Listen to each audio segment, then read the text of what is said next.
Honey Rose Bobby ചെമ്മണ്ണൂരിനെതിരെ case നൽകിയതിനു ശേഷം ഹണിയെ ഇടിച്ചു താഴ്ത്താനായി ധാരാളം സൈബർ വർക്കുകൾ സോഷ്യൽ മീഡിയയിൽ നടന്നു. എന്നാൽ ഇത് ഹണിക്ക് നെഗറ്റീവായല്ല പോസിറ്റീവായ ഗുണങ്ങളാണ് ഉണ്ടാക്കിക്കൊടുത്തത്. മുമ്പത്തേക്കാളേറെ അവസരങ്ങളാണ് ഹണി റോസിന് ലഭിച്ചുകൊണ്ടിരിക്കുന്നത്. വിദേശങ്ങളിൽ പോലും ഹണി റോസ് ഉദ്ഘാടനത്തിനായി പോയി.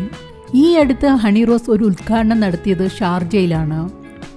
നാട്ടിലെ പോലെ തന്നെ വൻ ജനാവലിയാണ് അവിടെയും ഹണി റോസിനെ കാണാനായി തടിച്ചുകൂടിയത്. ബോബി ചെമ്മണ്ണൂറുമായുള്ള വിവാദത്തിന് ശേഷം ഹണി റോസിനെ കാണാൻ ആരാധകരുടെ തിക്കും തിരക്കും പണ്ടത്തേതിനേക്കാൾ കൂടിയിട്ടുണ്ട്. ഇതിൽ സ്ത്രീകളുടെ എണ്ണം ക്രമാതീതമായി വർദ്ധിച്ചതാണ് ഇപ്പോൾ കാണുന്ന പ്രത്യേകത. ആരാധകരുടെ ഈ സ്നേഹം ഹണി റോസും ആസ്വദിക്കുന്നുണ്ട്. ഹണി പറയുന്നത് സിനിമയിൽ വന്ന കാലം മുതൽ ഉദ്ഘാടനങ്ങൾക്ക് പോകാറുണ്ട്. ആ വൈബ് ഇഷ്ടമാണ്, ഒരുപാട് ആസ്വദിക്കാറുണ്ട്.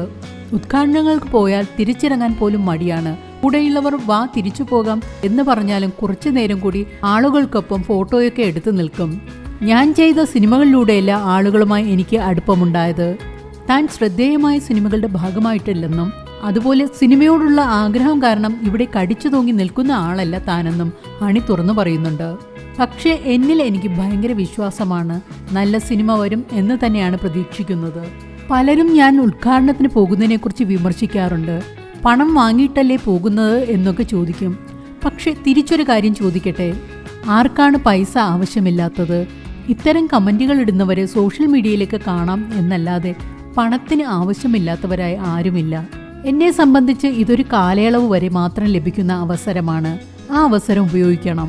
കിട്ടുന്ന പണം വേണ്ട എന്ന് വയ്ക്കാനുള്ള അത്രയും അഹങ്കാരവും വിവരക്കേടും എനിക്കില്ല.